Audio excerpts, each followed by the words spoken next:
Hi there, and welcome to the Zopa template. Let's start off with a quick introduction. My name is Aleksandra Panic, and I'm the head of product at Procurement Tactics. I will be your guide for the Zopa template. The team at Procurement Tactics has over 20 years of experience in procurement and negotiations, and therefore we know that in order to excel in your procurement career, you have to know a lot about negotiations. The negotiation deals require understanding of Zopa and what it's all about, because without Zopa, negotiation deals won't be possible at all. So, what is Zopa? The zone of possible agreement is crucial in negotiations because it identifies the range where opposite parties can find common ground. By understanding the Zopa, negotiators can focus on realistic and achievable terms instead of wasting time on unacceptable ones. This increases the likelihood of a mutually beneficial agreement. Zopa is important to know because it prevents deadlocks by ensuring that discussions stay within feasible bounds and keeps negotiations productive. This is especially important in high-stakes scenarios where failure to agree has significant consequences. It also optimizes outcomes by allowing parties to collaborate on agreements and lead to more satisfactory and long-lasting results. Furthermore, Zopa enhances negotiation efficiency by narrowing the range of discussion to possible agreements. This significantly saves time and resources. It also fosters goodwill and trust, as navigating within Zopa shows a commitment to fair solutions and builds a good foundation for future interactions. This trust is invaluable for maintaining long-term relationships. In essence, Zopa is vital for identifying common ground, preventing deadlocks, efficiency negotiations, and building trust with your suppliers. Now, every negotiation involves two parties trying to gain the upper hand against the other and get the best deal possible for themselves. A Zopa will appear if both parties have ideal objectives that overlap and therefore can agree on. When dealing with negotiations, the Zopa principle can be represented as shown. If the highest price the buyer is willing to pay is greater than the lowest price the seller can accept, then the agreement is possible. The range in the middle between these two breakpoints prices is referred to as Zopa, zone of possible agreement, as this zone represents the possible agreement between the two parties involved. Let us showcase this more with an example. For our example, let's say Ramos wants to sell his motorbike to Gary for $2,000 minimum. Gary must be willing to pay at least $2,000 or more for there to be a Zopa. If Gary offers $2,000, then a deal is possible due to the Zopa. However, if Gary is only willing to pay $1,750, then there is no Zopa and there is no overlap and a Zopa would not be possible.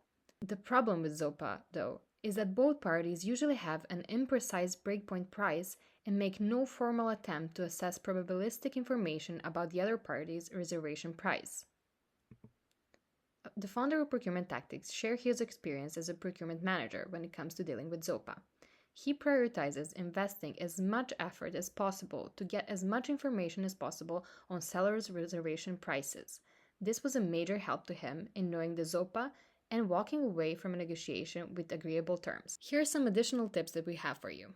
The first tip is that the earlier you know your reservation price, the easier you will achieve your desired result.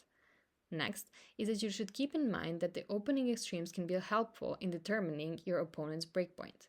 For the third tip, during the concessions phase of negotiation, you have to be mindful of your tone and keeping your emotions in check. Remember that being too bullheaded can drive the other party away from you. Of course, having a weak voice will also get you nowhere, as the other party may be able to ignore or overpower you easily. And that's for the fourth tip for you. The next tip we want you to keep in your mind is that you should always take into consideration that the other party may be reluctant to walk away from a less than optimal deal because they already invested time, effort, and money in the negotiations. However, be sensitive when addressing the other party with this matter, as they may be on the verge of giving up negotiations and walking away. For the sixth tip, be mindful if the other party is trying to come up with a concession. Keep an open mind to their suggestions and do not turn them down before they even have a chance to explain, as you may find some hidden gems to capitalize on. Next, let them explain their side of story. Remember to take notes, ask as many questions as possible, and always look out for possible opportunities to make the agreement better for both parties. Last, but certainly not least, when the time comes for a decision, Make one that aims at your best results, but make sure not to overstep the limits of the other party in doing so. Let us ask what happens when you don't have a Zopa. Without a Zopa, you have a negative bargaining zone, which means there will be no room for bargaining between you and the other party and no deal at all. Let us give an example to showcase how this would happen. Daryl wants to sell his baseball equipment for $500 that he can buy his boxing equipment. Ellen wants to buy Daryl's baseball equipment for $250 and refuses to go any higher than that, saying that they're used anyways. Daryl and Ellen cannot reach a Zopa and are in a negative bargaining zone. However, it must be said that the negative bargaining zone is not the end of the world because they can be overcome as long as the two parties are willing to understand each other and find ways to agree with each other. Let us explore this by continuing on our example. Daryl explains to Alan that his baseball gear is all top quality and from expensive brands. Daryl also explains that they were barely used as they were given to him by his brother when he wanted boxing equipment. Alan then says that he does boxing and he is willing to throw in some good quality boxing equipment that he does not use if Daryl accepts a price of $300.